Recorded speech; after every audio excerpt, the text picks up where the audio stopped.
Hey everybody, it's Tayshawn Miller, and today I decided to do a very informative video. A lot of us are experiencing these hurricanes. You know, we just was hit by Hurricane Harvey. Well, not where I am, but Texas, and it really devastated that area. And as I looked at a lot of the videos, I came to the conclusion that a lot of people were not equipped or prepared for the hurricane. So, as we are getting ready to prepare for Hurricane Irma, I thought it would be very important for me to come and do a video of things that we need to prepare and get us through this hurricane. So if you're interested, stick around. When they ask me how I did it, I say God taught me. When they ask me how I'm winning, I say God taught me. When they ask me why I'm different, I say God taught me. This my time to get it, God taught me. Okay, so as I stated, I am going to go ahead and show you guys some of the very necessary things that we need to prepare ourselves for this hurricane. So traditionally, a lot of folks seem to think, you know, we hear a hurricane is coming. The first thing we like to do is we get our boards from Home Depot or Lowe's.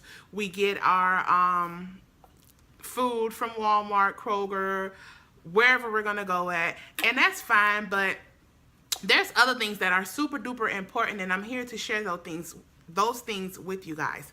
So traditionally, you know, we normally we get our canned milk, our Carnation canned milk, or whatever brand you might get, the pet milk, the evaporated milk. We get our tuna, we get our chicken noodle soup, and we get our canned goods like spaghetti, beefaroni, ravioli, and things like that. And those things are all very important, and they are good because the majority of these things, like the tuna, the spaghetti, and the chicken noodle soup, they can be eating straight out the can should you lose electricity or power. However, there are other things that are very important too, and there are other meals that you guys can also enjoy during a power outage, and I'm going to go ahead and show you. Okay, so before I go ahead and name these other foods, I want to say that it's very important that you have some sort of barbecue grill, because with having a barbecue grill, you can not only barbecue, you can also put pots of water on there. You can put pots and cook food and everything like that. So, I'm sorry. So one of the most important things, well, not really most important things, but for those who have a problem with eating canned spaghetti, you can definitely make your own spaghetti on the grill. So here I have a box of spaghetti, and what I would do is just put a big pot of hot water on the grill, and I'll go ahead and start boiling the spaghetti, and then of course we'll eat the meal. But you can't have any meat, obviously, because if the power went out and your freezer's not working, the meat would be no good. So in that case, you would just have like pasta with a marinara sauce. Also, another thing that you will be able to do on the grill would be this chicken stovetop stuffing. The same thing like the potatoes, you'll just go ahead and put some water on the grill, let it boil, put your stovetop stuffing in there, and this definitely can last 2 days without being refrigerated, okay?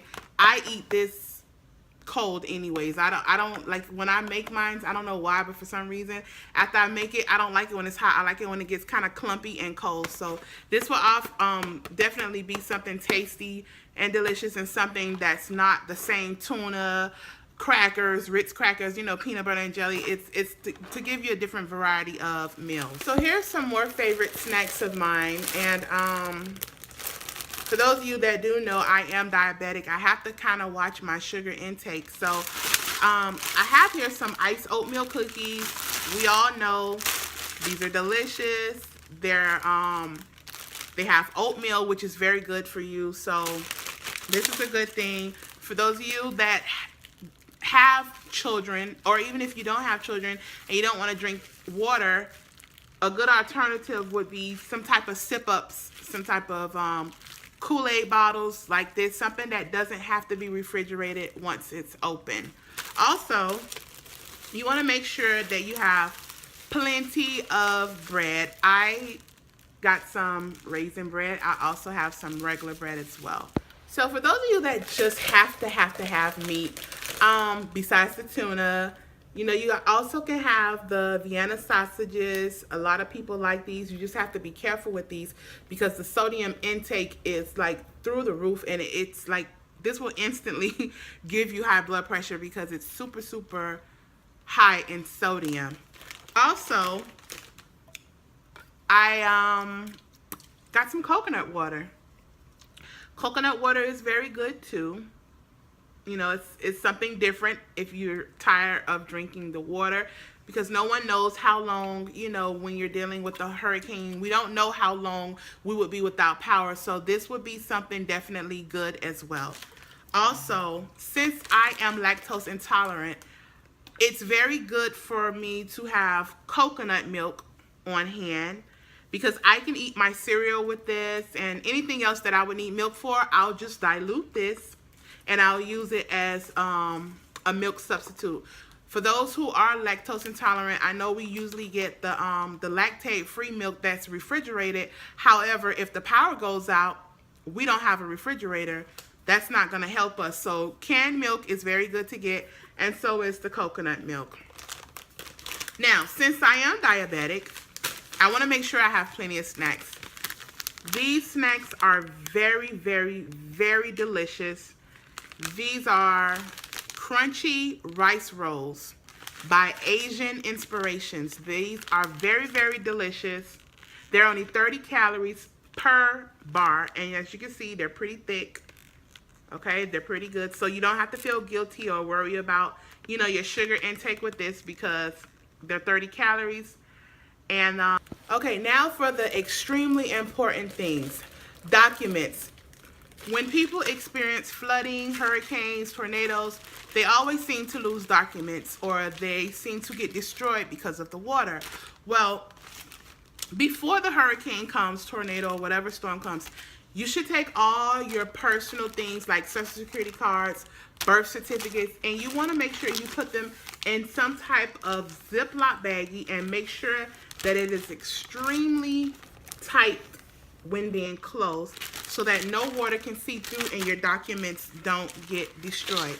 Also, if you or anyone in your household is on any kind of medication, you want to get a Ziploc baggie and put all of the medications in here. These are all medications. They are not all mine, of course, but I have in here like Neosporin. I have a Vicks inhaler. You know, I have another big bottle of Neosporin, the spray-on one. I have ibuprofen for headache.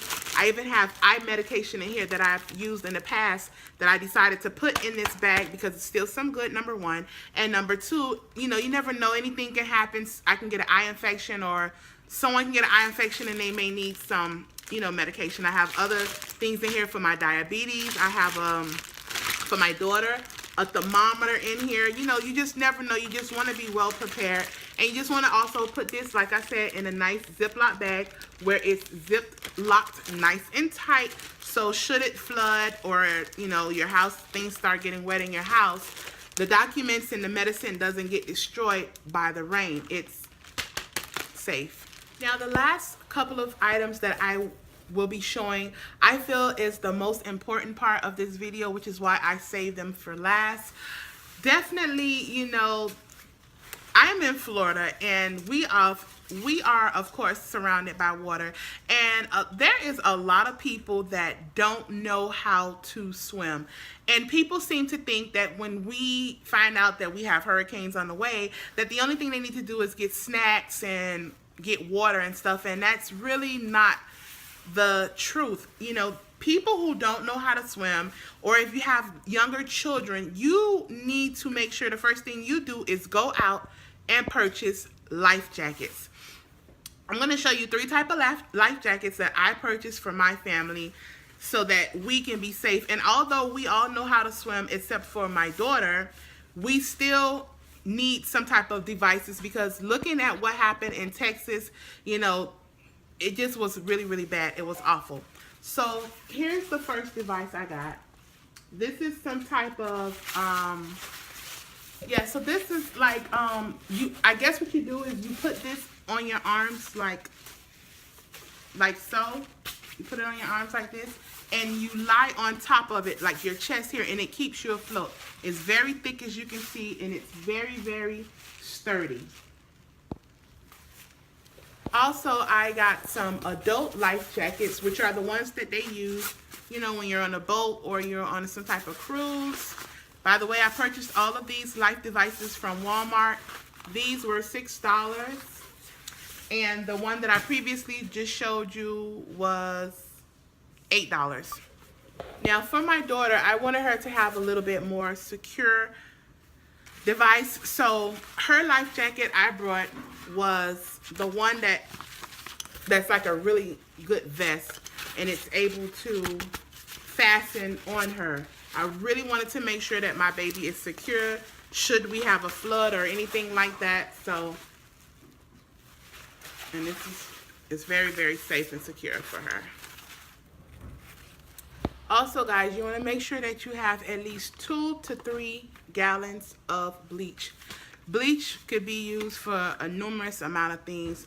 Definitely if the water goes bad, or if, like, you know, something happens to the water plant, you'll be able to put a cap full of bleach into the water so that it can become drinking water, or if you need to take a bath or something, you'll be able to take a bath without worrying about being infected with the water that's gotten infected from something from the hurricane. Okay, and for the last thing that I'm going to share with you guys, it's very important that you have a game plan if you have to evacuate. If you have to evacuate, you definitely want to make sure that you have, for you and your children, some type of little suitcase or bag that is kind of waterproof. If not waterproof, at least something where you can put belongings in case you have to be evacuated to a shelter or something. You want to make sure that you have undergarments, you know, personal hygiene, toothbrush, toothpaste, you know, and some clothes, whatever you can fit in that bag. Okay guys, so that's all I have for you today. I want to thank everyone for watching my video. If you found this video helpful at all, please make sure you hit that like button, and if you're not subscribed to my channel, go ahead and subscribe for more videos, and I'll see you guys in my next video. Bye.